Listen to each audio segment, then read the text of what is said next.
I can afford any money manager I want, and you are as knowledgeable as the money manager that I have. I'm very impressed with your ability to explain these concepts. There are certain people that are only going to listen to you. So they now have access to, I'm telling you, world-class information.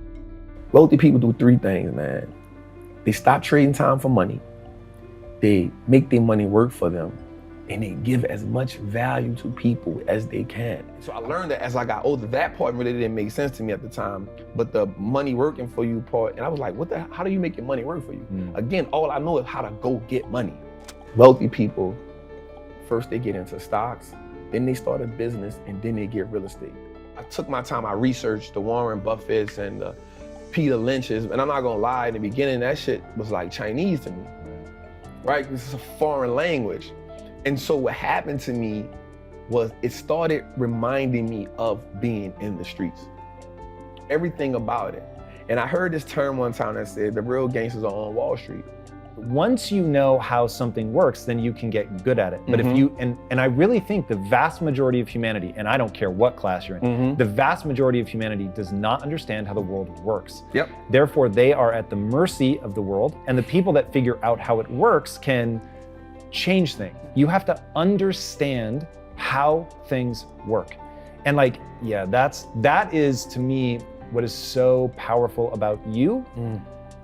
You understand a game that a lot of people that are disenfranchised understand, the streets. And you're saying, motherfuckers, this is just physics. Let me show you the correlate over here. It's all the same shit. It's the same.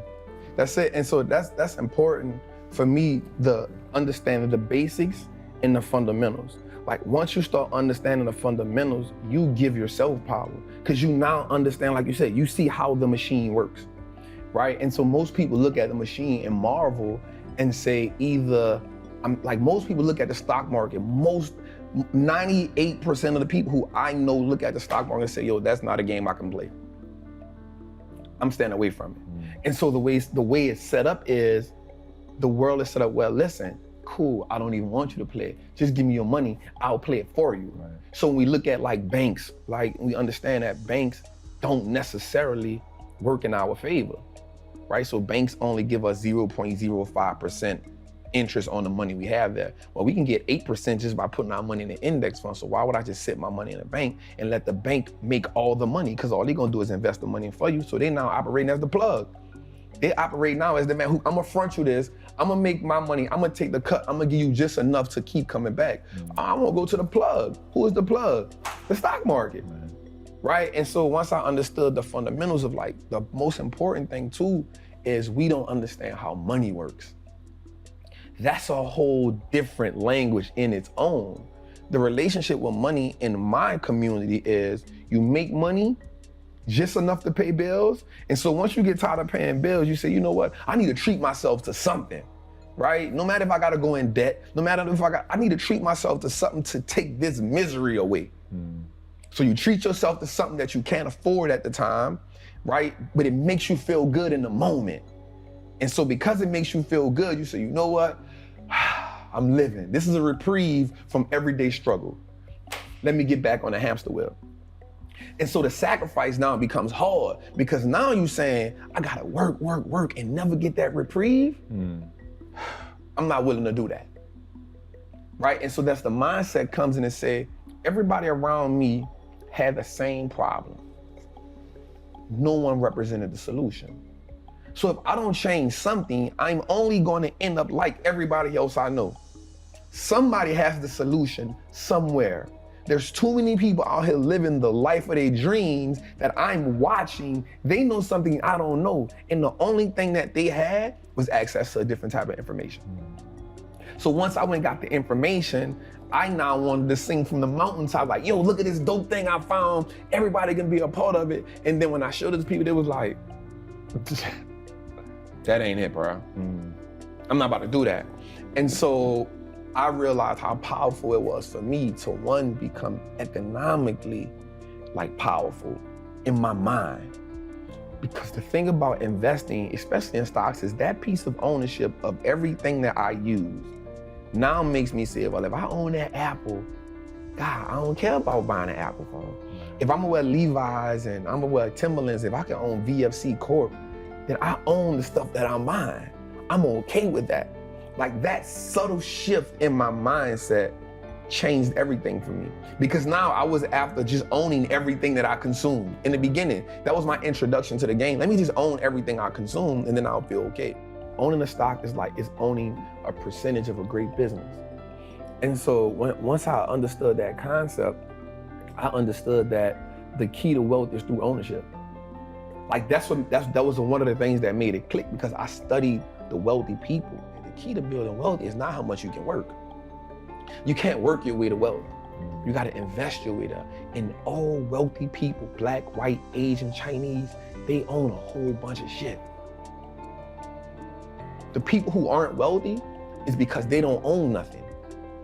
You only have your money sitting in cash. If your money is just sitting in cash, realistically, you're becoming poorer every day. Right, or they own depreciating assets. And that's what cash is. It's a depreciating asset, because the more money they print, the more money that money loses value. The reason why the bank wants you to have your money there, so they can take it and use it and invest it so much and be like, hey, it's just sitting, I'm gonna give you 50 cents on whatever you had in there. Right. And so the idea of ownership was, yo, we can just start owning everything that no matter if it's just a stock. Like that's powerful, because if you can start owning the businesses that you now consume every day, you turn a one-time transaction to a lifetime of profit. Because if I go to the store and buy a pair of Nikes, that's a one-time transaction. In order for me to get something from them again, I gotta come back and buy another pair of Nikes. But if I own the Nike stock, long as I own it, it's a profitable vehicle for me. So that one-time transaction can become a lifetime of profit if I own that business. And another great thing about the stock market is it makes me pay attention to the world. And so now I understand what's going on in the world. I started learning business cycles, market cycles. You know what I'm saying? Like, because now I can understand, yo, this is okay. Things are going out of business. Okay, we're in this cycle. Okay, people are hiring. Okay, we're in expansion cycle. And so now I took an economic class on my own without just understanding the world. And so you start understanding when something is happening in China. Okay, something happening in China, so I own Apple. Apple has 20% of their revenue in China. Okay, they might take a little hit right now. What do you say to people that don't think they have enough money to invest? So the important thing for me to tell them is start where you are. You build a mansion, you build an empire, you build it brick by brick. Like you start with $25. If you can do $25 a month, that's cool. If you can do $25 a week, that's cool. But what happens is, once you start understanding the power of how your money works, you'll start saying, yo, I don't need to do that, because that's taken away from this. That 25 will now become $50. Guaranteed. That 50 will now become 100, because you're gonna start doing more with less. The person who works out and sees that they dropped 10 pounds in 2 weeks says, you know what, I'm gonna go a little harder, because I know if I can drop 10, I can drop 20, right? I know if I see one muscle shape up, I know it's possible. The word possible is so powerful. Possible changes the game. Instead of it being impossible, we now say I am possible, or I'm possible. That changes the dynamic. So the first mindset is saying, invest in your first stock. It don't have to be a winner. It doesn't have to be a home run. It can be an AT&T stock that costs $26 right now. It may not be the best investment in the world, but you started, right? And the great thing about anything is you can't be great if you never go to practice. You can't hit 81 if you never get in the gym. So just get in the gym and then find somebody who can teach you. Be dedicated to understand the process. We have to understand the power in learning and being educated, man.